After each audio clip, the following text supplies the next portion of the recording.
Hi, I'm Margaret from Heidi and Lana. Today I'm going to show you how to do a 3-needle bind off.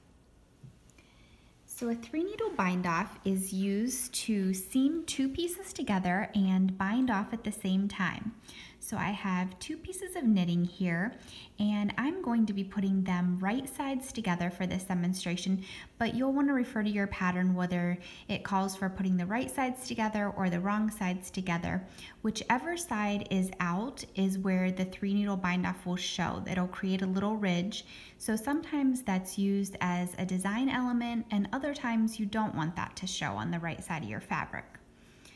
So I'm going to be using the yarn that is attached to the back piece here, and I always like to use a needle one size bigger for the working needle. So this one here is one size bigger than the needles that the fabric is on.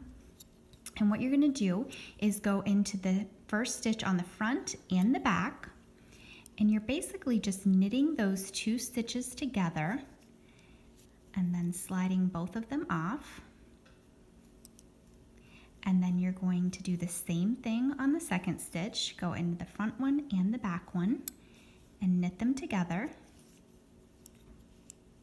And then you're going to bind off a stitch. And then you're going to do the same thing again, go into the front one and the back one, knit them together, and then you'll have 2 on your right needle again. And then you can pull the first one over the second one to bind off. I'll show you one more time here. So go into the front and the back, knit them together, slide the old stitches off, and then pull the first stitch over the second stitch. And that's how you do a 3-needle bind off. You can find me on Ravelry, Instagram, and Facebook, all under Heidi and Lana.